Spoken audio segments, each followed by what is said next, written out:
حضرت یوسف علیہ السلام اللہ کے ان جلیل القدر انبیاء میں سے ہیں جنہیں نہایت بلند مرتبہ عطا کیا گیا۔ ان کی زندگی کا ہر پہلو عبرت، حکمت اور سبق آموز سے بھرا ہوا ہے۔ حضرت یوسف علیہ السلام کی وفات کا واقعہ بھی ان کی زندگی کی طرح انتہائی اہم اور معنی خیز ہے۔ حضرت یوسف علیہ السلام کا ذکر قرآن مجید کی سورۃ یوسف میں تفصیل سے کیا گیا ہے۔ اللہ تعالیٰ نے ان کی زندگی کو ایک مکمل داستان کی طور پر بیان کیا ہے جو ان کے بچپن سے لے کر ان کی وفات تک پھیلی ہوئی ہے۔ حضرت یوسف علیہ السلام حضرت یعقوب علیہ السلام کے بیٹے تھے اور بنی اسرائیل کے انبیاء میں شامل ہیں۔ آپ کو بچپن میں ہی خوابوں کی تعبیر کا علم عطا کیا گیا جو آپ کی نبوت کا اہم پہلو تھا۔ بسم اللہ الرحمن الرحیم۔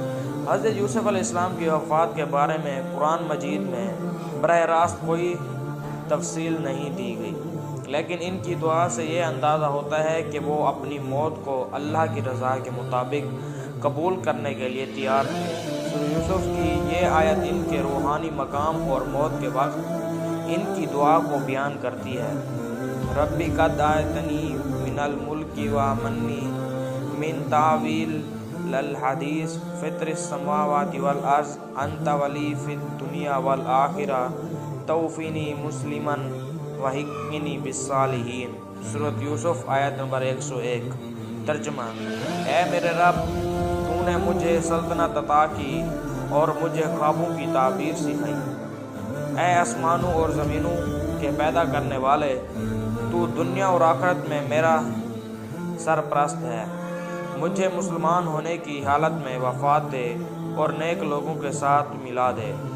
اس دعا سے ظاہر ہوتا ہے کہ حضرت یوسف علیہ السلام اللہ کی رضا پر مکمل راضی تھے اور انہوں نے اپنی زندگی اور موت کو اللہ کی مرضی کے سپرد کر دیا۔ حضرت یوسف علیہ السلام کے بارے میں مختلف احادیث مبارکہ میں ان کی صبر، حسن اور حکمت کی تعریف کی گئی ہے۔ رسول اللہ صلی اللہ علیہ وآلہ وسلم نے فرمایا کہ یوسف کریم بن کریم بن کریم بن کریم، یوسف بن یعقوب بن اسحاق بن ابراہیم۔ صحیح بخاری۔ ترجمہ: یوسف علیہ السلام یوسف کریم ہیں، بیٹے ہیں کریم کے، بیٹے ہیں کریم کے، بیٹے ہیں کریم کے، یعنی یوسف بن یعقوب بن اسحاق بن ابراہیم۔ یہ حدیث ان کی بلند نسبت اور ان کے اخلاقی و روحانی مقام کو بیان کرتی ہے۔ حضرت یوسف علیہ السلام کی وفات کے بارے میں تاریخی روایات میں مختلف تفصیل ملتی ہے۔ آپ نے اپنی زندگی مصر میں گزاری جہاں اللہ تعالیٰ نے انہیں عظیم سلطنت عطا کی۔ حضرت یوسف علیہ السلام نے اپنی قوم کو قحط سے نجات دی اور مصر میں عدل و انصاف پر مبنی حکومت قائم کی۔ آپ کی وفات کا وقت آیا تو آپ نے وصیت کی کہ آپ کی میت کو اس وقت تک دفن نہ کیا جائے جب تک بنی اسرائیل مصر سے نکل کر وعدہ شدہ سرزمین کنعان نہ پہنچ جائے۔ حضرت موسیٰ علیہ السلام کے زمانے میں جب بنی اسرائیل مصر نکلے تو انہوں نے حضرت یوسف علیہ السلام کے تابوت کو اپنے ساتھ لیا اور ان کی وصیت کے مطابق کنعان میں دفن کیا۔ اس واقعے کو ذکر تاریخی روایات میں آیا ہے اور یہ بنی اسرائیل کے ایمان و یقین کی علامت کے طور پر بیان کیا جاتا ہے۔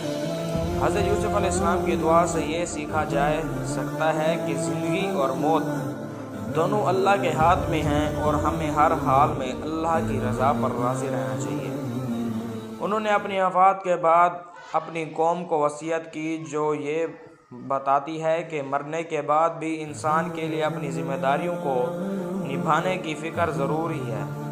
ان کی زندگی اور وفات سے یہ سبق ملتا ہے کہ بھائیوں کے ساتھ اختلافات کے باوجود محبت اور معافی کا رویہ اپنانا چاہیے۔